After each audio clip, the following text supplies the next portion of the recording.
Chapter 4. Let's check it out. Important decisions take time, commitment, and thought.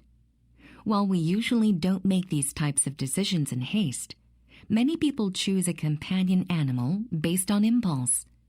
A cell phone or car can be sold or traded in if it doesn't perform well or is quickly outgrown, but animals shouldn't be thought of as commodities. And unlike switching colleges or majors when we change our minds, it is not reasonable to assume that if a pet doesn't perform well or we outgrow our interests, we can just get rid of it or neglect it. It's a big step to bring an animal into a household, and there are big decisions that should be made before that happens. Exercise 1. When a patient in a mental hospital says to you, "I want to go home," you don't necessarily take it seriously or try to help her get the paperwork and permissions completed. However, when a college student is talking about going home for the holidays, you feel supportive and offer encouragement.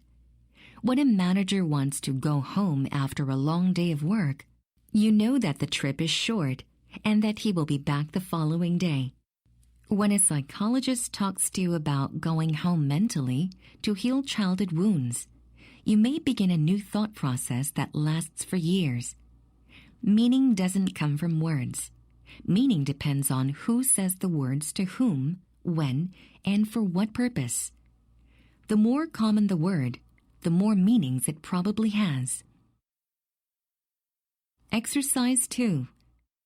Most patients are keen to have information about a proposed treatment and its likely outcome.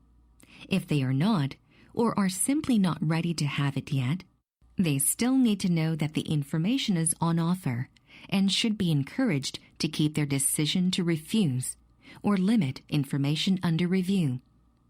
All patients need to be aware of the core facts, or their consent may be considered invalid. They also need the facts to be given in a way they understand. A bland menu of options is generally unhelpful and can be difficult for patients to assess in a meaningful way. Advice about what is likely to be most effective or appropriate for their particular situation is often more helpful. Sometimes it is unclear how much the patient is taking in, particularly when the news is bad, unexpected, or very complicated. In such cases, the health team should give patients time to reflect and encourage them to ask questions. Exercise 3. When you ask passionate readers how much time they spend reading every day, most can't tell you a concrete number of minutes or hours. They don't know. Passionate readers don't keep reading logs. Nevertheless, 78% of our passionate readers survey respondents reported reading more than 4 hours a week, and many shared that they read as much as 20 hours a week. During weekends, holiday breaks, and vacations, passionate readers read upward of 40 hours a week. Passionate readers don't have more hours in the day than other people. So how do they find the time? It turns out that they read in the edge times, grabbing a few minutes of reading time between appointments, while waiting for their children during dance practice, or before falling asleep at night. Life is full of wasted moments in between our daily commitments. Exercise 4. Since history represents a body of information, people frequently try to look at it as a science and to propose scientific explanations for historical events and developments.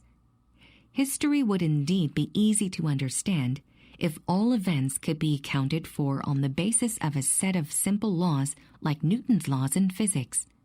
Of course, natural laws do come into play. People are physically subject to the law of gravitation and biologically subject to the law of death. But in the actual historical situation, there are so many complex and variable factors, so much of the unpredictable human element that it is impossible to use the ordinary scientific notion of law. There are no identical situations, only parallels. There are no laws, only tendencies. There is no inevitability, only likelihood. There are always opportunities and alternatives for purposeful human action, just as there are always conditions limiting what people can accomplish by their action.